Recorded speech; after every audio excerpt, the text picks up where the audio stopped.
Party people, and hello heroes. Welcome once again to the Party of One podcast, where the gaming table is always set for two. I am your host as always, Jeff Stormer. This week I am joined by James D'Amato for a game of Josh Jordan's Doll. James is one of the founders of the One Shot Podcast Network, as well as the host of the One Shot Podcast, an absolutely wonderful podcast where improvisers and comedians play a different role-playing game system every month. He is also a player on the Campaign Podcast, host of the One Shot Thursday night Twitch stream, game designer on games like Noisy Person Cards and Millennial Apartment Hunters, and more.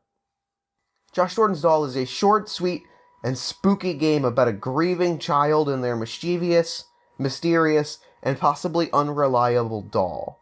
It's weird and atmospheric, and I think you should definitely check it out. I love this game. And with all that out of the way, let's throw it over to me in the past so he can get started with the show. Take it past me. Thanks, future me. This week I am joined by James D'Amato. James, thank you for coming on Party of One. Hey, Jeff, it's a real pleasure to be here. I can't wait to play a game with you and create a real human rapport with you. This is going to be great. This is a new thing I'm trying. I'm not sure if it's going to work, but we'll see how it goes. Hey, if I have anything to do with it, the audience is going to believe that you're human by the end of the game. Fingers crossed. It's been long overdue. A lot of people have been demanding it. So, real quick at the top of the show, why don't you tell people of the many places they probably know you from, introduce yourself, anything that you might want people to know about. So I am James D'Amato. I am one of the co-creators and the host of the One Shot Podcast, and by extension, the One Shot Podcast Network. You can hear me at oneshotpodcast.com or hear me on Campaign, where I play a character named Bacta.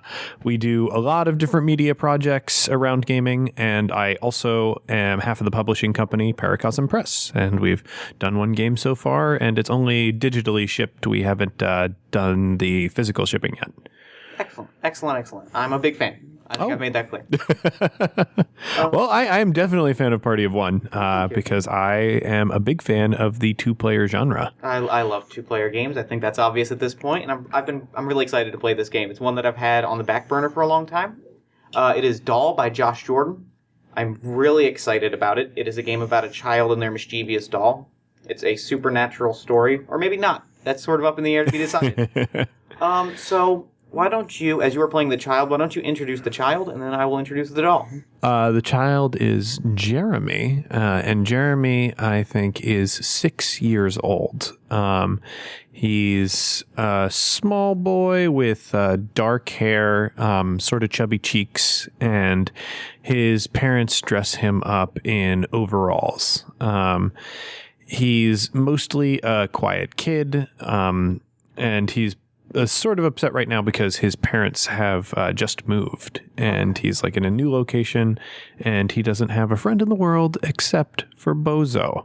And Bozo is a old, ratty-looking clown doll. Oh, good. Bozo the clown doll.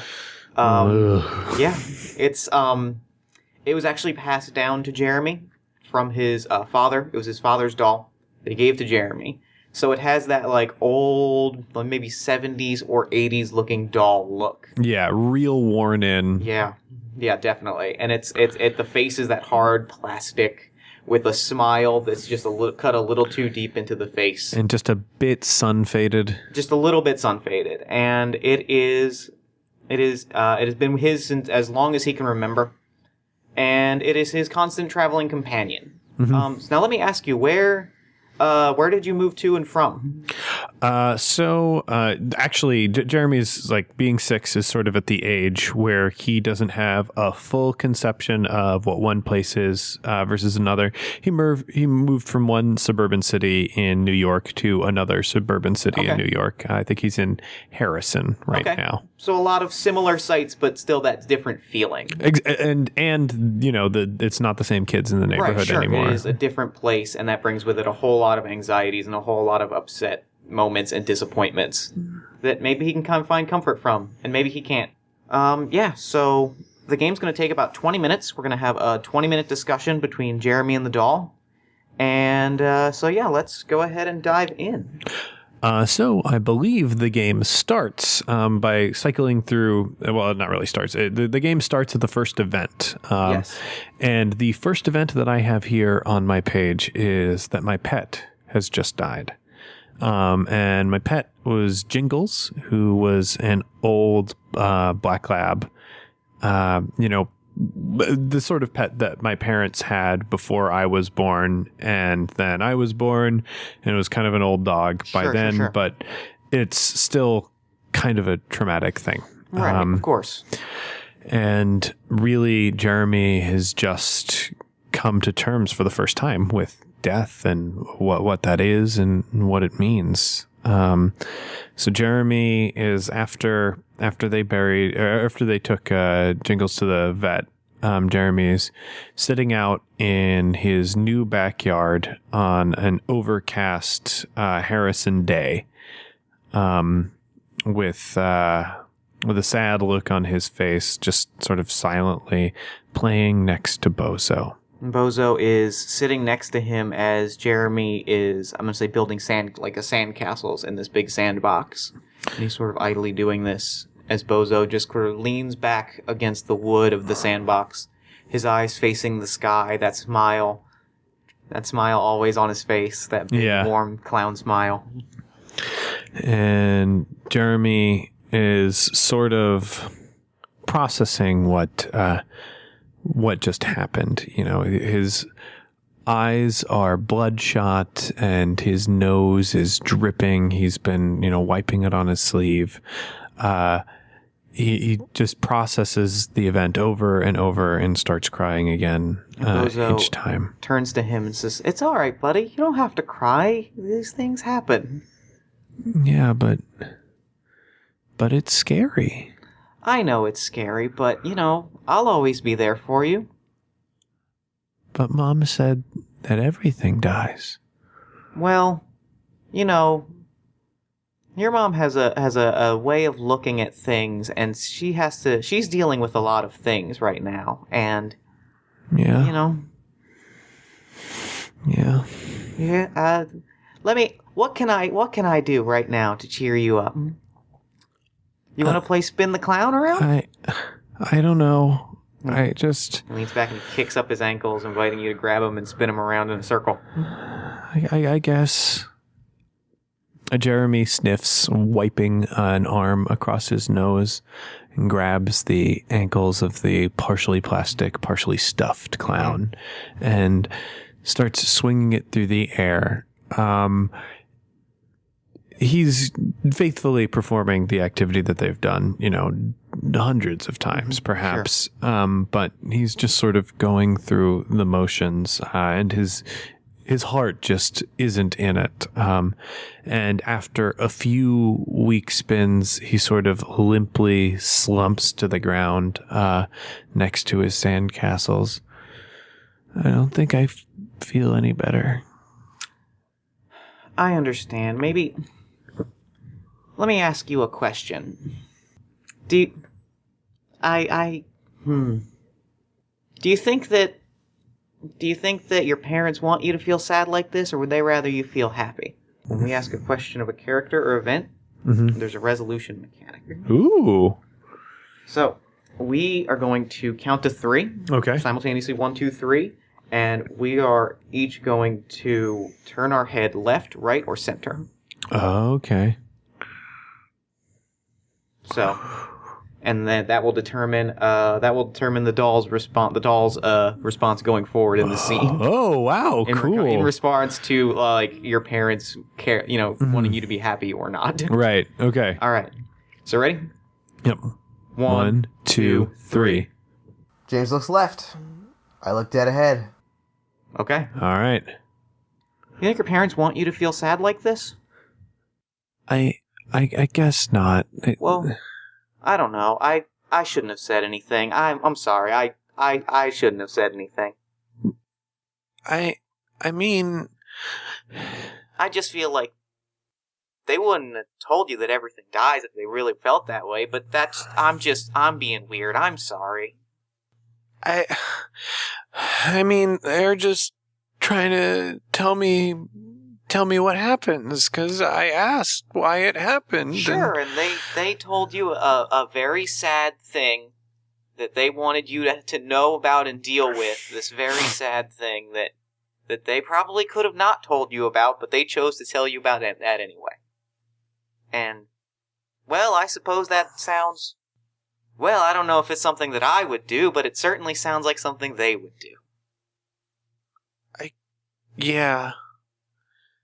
Yeah, you don't tell me anything like that. I sure don't. Now, how about we go on the swing set again, buddy? Oh, okay. Yeah. Okay. So you go on the swing set and after a while, your mom comes and waves you inside because it's getting ready to get to dinner time. And Jeremy walks in, holding Bozo under one arm, and he's sort of mad and salty throughout dinner. He's still sad, but he's mad about his parents telling him about death. And during the meal, he acts out. And he yells at his mother, and he's put into timeout. Okay. Or not even put in timeout. He's put to bed early before he gets dessert. And he goes to bed angry. Yeah, and I think Bozo is there with him as he's drifting off to sleep. Wow, that was sure scary, wasn't it? Yeah. I was real scared. Yeah. It's not fair. It's really not fair. I wonder. You ever wonder why your dad didn't stick up for you and didn't let you have dessert? I don't know. You should have. All right, here we go. Resolution time. Oh yeah. All right. 1, 2, 3. We both look to the right. Okay. You ever wonder about that? I guess. Mom and Dad are like, they usually decide the same thing. Yeah, I suppose that's true. I guess that's and that, I guess I wouldn't expect them to sort of undercut one another. You know what I mean? I guess that makes sense. Yeah, I don't know. I was just thinking. They know a lot of stuff that I feel like I don't know, though. Like about dying and stuff. Do you see that shadow by the bed? Shadow? Do you see it moving? I don't know. There. I better go take a look. Okay. All right. So we need a resolution mechanic for this as well. Okay. All right. 1, 2, 3. All right. It was nothing there. It was safe. I thought I saw a shadow move. Okay. Yeah, I thought I saw a shadow move. That was pretty scary, but I was here to check it out. Yeah. I'm real glad that I'm here. Me too. I miss Jingles too. I miss him too. He was a good dog. Yeah. And your parents loved him a lot, and it was obvious. Yeah. He's being a good boy in heaven now, I guess. I think he is. Mom and Dad say that he's got more room to run. That sounds real nice. I gotta say, that sounds like a real nice thing. Yeah, he liked running. Your parents are pretty smart sometimes, I think.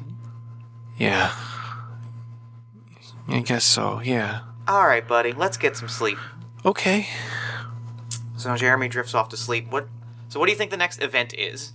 So the next event, according to our event sheet, is one parent puts you to bed. You hear your parents shouting in another room. So Jeremy is sitting in his bed with his PJs on, looking up at the ceiling. Tonight is the second night that his parents haven't read him a bedtime story. This time it's not because he was in trouble. This time it's because they're fighting. The shouts are muffled through the walls of his new house, which feels very big and empty, and he sits in the dark of his room with Bozo sitting under the sheets next to him. Okay, so let's do this at the start of the scene so I can know exactly what Bozo's going to say here. All right. 1, 2, 3. We lock eyes, both looking straight ahead. Okay. Gosh, they're really loud out there. Yeah, they sound mad. I don't think it's at you, though. No, it doesn't sound like... They didn't yell like this. No, they Yell at really me. didn't. They weren't, it's not, I wouldn't think anything about it. Not... Okay, it's... Bozo, you're an adult, right? Yes, Okay, I am 40 years old. Did you ever get in fights? I got into a few fights. I got into a few fights once in a while with the dog. He sometimes bit me. He wrestled me sometimes. Yeah, he liked to wrestle a lot. He was a good dog. He was a good boy. Your parents loved him a lot, too. Yeah, I think that might just be stressing them out. that's probably it. They probably miss him too. I think that's probably what it is. I wouldn't worry too much about this. Do you think that there's anything that we can do? I think they just need to deal with what they're dealing with, but I certainly don't like the sound of their fighting. You want to go on a trip? A trip to where? A getaway place? A special place? I guess so. But Open up the closet. open up the closet. Open up the closet. Okay. So Jeremy gets out of bed with Bozo under his arm and wanders over to the closet door. It's much, much larger than the closet in his old room. It's large, painted white, towering over him. This is an older house that they purchased, so the floorboards squeak ever so slightly, even with Jeremy being short. He crosses the dark room and stands on the cold floor instead of in front of the imposing door, covered in thick layers of white paint from year after year of repainting. It sticks a little bit at first, but with a tough pull, he jars the door open. And it opens, and it is big and it expands further out. Like you saw the closet earlier, and it was just a closet, but now it's this seemingly infinite space. And you walk inside, and suddenly the screaming sounds very far away. Whoa! I figured this might be a good place to go to get away from all the fighting. You know, I figured you might want a place like that. Yeah, this is cool. Yeah, right? Why haven't we been here before? I guess it's just a new house. Yeah, how did you know? I'm an adult. We know these things. Okay. Well, it's kinda dark. Oh, well, hold on. And he claps his hands, and the lights running down walls turn on like a big hallway, and you can't see the end of it. Whoa. We can just hang out here until you get ready to go to bed, because I figure by then they'll stop yelling. I really don't think they're mad at you. Yeah, I don't think so either. I think they just need time to cool down, like when I'm in timeout. I think so too. So why don't you grab your Hot Wheels, and we'll play around in here for a while. Okay. Yeah. He runs down the hall, leaving Bozo in this large, endless hallway, and we get a shot of Bozo's eyes. They're sort of like that polished plastic, and even though like they're mostly scratched up, there's this tiny patch of them, and in it you can see the reflection of Jeremy running down the hallway. And I think that's where we cut to the next event. All right. You have a nightmare. The doll can answer questions during the dream. Okay. So describe the start of this nightmare, and then Bozo will appear next to you. So, Jeremy is caught it starts out outside in the backyard of his new home. The sky is big and dark, and he is chasing Jingles around the backyard, who's running. And Jingles rounds a corner, and Jeremy follows after him, but he does not find Jingles around the corner. Instead, he sees an infinite inky blackness. He turns around to return to his backyard, and there's nothing there either. He starts to feel cold and sweat and scared. He begins to cry and hears indistinct, muffled yelling in the outer reaches of the darkness. And I think he turns slightly and sees a bar of wood. That's like the one on the edge of his sandbox. And just like earlier, Bozo is lying there. That same smile on his face. Bozo! What's happening? This is you needed to get away. You needed to get away. It was bad. This is bad. Where's Jingles? Okay. Mm-hmm. 2, 3. James looks right. I look left. Okay.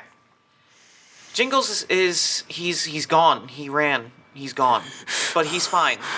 He's fine. He's happy. It's really dark and it's really cold. I know, it's dark and it's cold and I can't turn the lights on anymore, but I promise that we're safe now. We're safe here. You're safe here. No one's gonna get you. He moves towards Jingles and grabs him off the ledge and hugs him. The shouting grows louder in the darkness. It doesn't sound human, and it sounds very alien, deep and terrifying. I want to go home. But that's where the monsters are. The monsters are home. What do you mean? That's who's yelling, is the monsters. But it's scary here. This looks like a monster's house. Isn't it? I think that's when he wakes up. And of course he screams for his parents, and they immediately run into the room. Mm-hmm. And I think they are annoyed when they run in. They are angry that they had to come in. They're like, you're 6 years old now. You can't be crying every time you have a bad dream. Wow. Any new parents out there, that is an unrealistic expectation. Welcome to Party of One parenting tip. Hashtag parenting tips. So yeah, Jeremy, like, very scared. I think they apologize, like, after snapping. They're like, I'm sorry, Yeah. that was, I'm sorry. No, it's your dad. And he says, I'm sorry, I had a long day at work. I'm sorry. You don't need to hear about this. You need some water or milk or something? I'm gonna go get you some milk. No, you should go. Okay. I'm so sorry. I'm sorry. And I think that's scene. That's definitely scene. And the last event that I have, number 4, is next morning, one of your parents is preparing you for a special trip. Okay. So where are you going? What's the special trip? I don't know. They said it was like a doctor. Okay. 1, 2, 3. To the left, to the left. Okay. Well, doctors are good. Doctors are helpful. Yeah. I don't like it when the doctor gives shots or takes blood, but they said it wasn't that kind. I think I know what kind of doctor it is. I think it's not that kind of a doctor. I don't think you have anything to worry about. Okay. I think that you're going to talk to them because I think that you've been feeling sad. And I think that you need to talk to someone. But I think can it's I good that your talk to parents... you? Yeah, but I'm good to play with, but I don't know that I've been so good at talking. Is that a clown rule? A little bit. I guess you could say that, yeah. Okay. But if you ever want to go to the secret place again, you know where to find me, okay? Yeah, Just of course. remember, be honest with the doctor and be good. Okay. And listen to what they say and tell them everything that you've been dealing with. Maybe don't tell them about the secret place, though. Okay, it's That's a our secret. secret. Okay. Okay, Bozo. Well, I'll see you when I get home. That sounds real good. And then we'll play some. You can do Spin the Bozo. Yeah. That's a fun game. Okay. Jeremy sort of stands up, places Bozo on the bed, and runs out of the room as his mom calls his name to come downstairs. All right. He runs downstairs, and that's scene, and that's the final scene. So you have one major question to make. Are your parents evil or wonderful? I feel like my parents are wonderful. Okay. Or maybe not wonderful, but okay. Yeah. Good. Because I was supposed to decide if they were wonderful or evil at the start of the game, and they were wonderful, even if they were going through a hard patch. Yeah. But the doll was supposed to be unreliable and trying to trick you and be deceptive. He was definitely confusing. Yeah. The doll was supposed to be confusing and unreliable. Man, what an interesting trip. And yeah. So for the benefit of the audience, because we were looking left, right, or center, there were a couple times where we wouldn't have lined up and a couple times where we would. What did that mean in terms of the game? So when we lined up, it meant that the doll had to be truthful. Oh, okay. So, for instance, when we looked at each other in that last scene, the doll knew what doctor you were going to and knew that was a helpful thing. Oh. But when we didn't, and the very first question, the one with the one when we asked about like if your mom wanted you to be happy when she told you that. Right, yeah. That was the doll being like, I don't think that she should have told you that if she wanted you to be happy. Right. So the doll, it depended on. Yeah, that depended on whether or not I was going to be honest in the scene, which I think is really cool. Yeah, and I like that it sort of trends towards being dishonest. Yeah, because there's two options. It's twice as easy to be dishonest as it is honest. Yeah. I think that's super cool. And what you're bringing in like supernatural elements like the portal. Yeah. Is that part of the standard rules or is that? Yeah, it says feel free to introduce supernatural elements as the game progresses. Wow, what a fascinating and spooky-ass game. Short, sweet, spooky. What a cool game. Yeah. Oh, I'm so glad we got to play this. James, thank you for coming on Party of One. Jeff, this was a blast. Thank you so much for having me. Absolutely. So real quick, where can people find your work online? Again, if you want to find me or anything I do, you can head to oneshotpodcast.com, where you'll be able to see One Shot, Campaign, and a lot of the other wonderful shows on the One Shot Podcast Network. And if you want to contact me specifically, you can head over to Twitter and search for @OneShotRPG. And that's my handle, and I speak there pretty frequently. Excellent. Well, I'm going to throw it over to me in the future so that he can wrap up with the show. All right, take it away, Jeff. Thanks, Past James, and thanks again for coming on to the show. That was super cool. That game is so interesting. I love it. Now, before we wrap up, I do want to say one thing. Bozo's right. If you're really struggling, if you're really feeling sad or scared and you need it, talk to someone. Go talk to a doctor. I started seeing a doctor after we recorded this episode, and it's been really helpful. It's felt really good, and I want you to feel good too. So if you need it, talk to someone. Anyway, if you don't already listen to One Shot, you should listen to One Shot. I have made no secret of the fact over the last year and change that One Shot is a show that means a lot to me. It is a show that is a direct inspiration to me in a lot of ways. And if you like what we do on Party of One, you're probably going to like One Shot a whole heck of a lot. In fact, if you want to hear more of James and I, you can head over there right now and listen to the Scoundrel in the Deep episode, and listen to us play a 2-player game involving a book of matches, and it's super cool. That game is also great. You should listen to that next. Put that on your dang queues right now. Also, be sure to follow James on Twitter @OneShotRPG. Then, while you're on Twitter, follow this show at Party of One Pod, then slide on over to Facebook and like the show at facebook.com/Party of One Podcast. If you want to hear more from me, check out my other podcast, All My Fantasy Children, where Aaron Catano and I make the most wonderful role-playing game characters from your listener prompts. Our most recent episode features us creating a magician crow that likes arts and crafts that turns into Ansel Mindfreak. Shipwa! It's a real good episode. You should check it out.